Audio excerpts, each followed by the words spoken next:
Kaixo, Gaizka Larrañaga naiz, plazako aukerako hirugarren aukeraren egilea.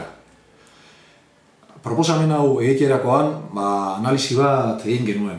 Analisi horretan ikusi genuen bazteudela kondizionante batzuk, eta nagusi kondizionante horiek ziren oinezkoentzako trafikoarentzat. Alegia, alde zaharretiken astotegira dijoan jendea, edo plazan bertan mugitzen den jendea, kalean gora eta bera mugitzen dena, eta plazak gaur egun baditu oztopo batzuk. Oztopo nagusiena da, oztopo edo jendearen trafikorako gintzat kioskoa. Eta bestalde aldapa. Kioskoak gaur egun bere funtzioa galduta du. Tanborradarako banda juntatzen danean, onditu egin behar izaten dute, azpiko komunak desegokiak dira, zezena izaten denean plazako kiosko horretan jendea pilatu egiten da, eta gaur egun gaizki egoteaz gain bere funtzioa zeharo galduta dauka. Bestalde, beste zerbait egin behar baldin bada, musika emanaldi bat, dantzaldi bat, bertsoak, saninazioetako aktuazioak, ikusten da, tablagoa montatzen danean jendea pilatzen dela, baino berreztuen tokian, alegia, eskenatokia ertz batetan gelditzen da, kioskoak traba egiten du eskenatokian montatzeko. Eta jendea pilatzen da kalean.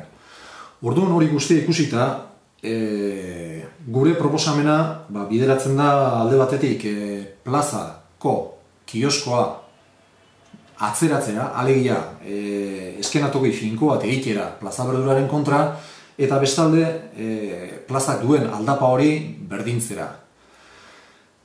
Hori berdintzeak badakartza beste gauzatxo batzuk, adibidez, nivel aldaketa arkupetik plazara, eta hori konpontzen dugu jarleku jarrai luze handi batekin jendearen topaleku bihurtzen duela, eta bestalde eskenatokia plaza berduraren kontra antolatzen dugunean, hor bi eskailera bana alde banatan ipintzen diogu, eta irisgarritasunare hobetzen dugu.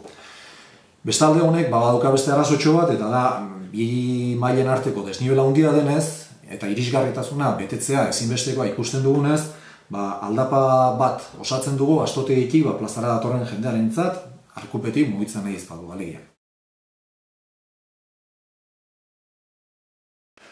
Hori guztia kontutan izanik, ideia nagusi pare batekin gelditzea nahiko genuke, eta hauek dira alde batetik plaza berdindua izango dela, maldarik gabea, kioskoa kendu egiten baldin badugu ere eskenatoki finkoa izango dugula plaza berduraren kontra, eta plaza hau ez garela gelditu behar leno edo orain arte izan danerakin, baizik eta etorkizunerako ze eskaini nahi dugun. Azken finean hau azpeikiko egon gela nagusia izango da. Eskerrik asko.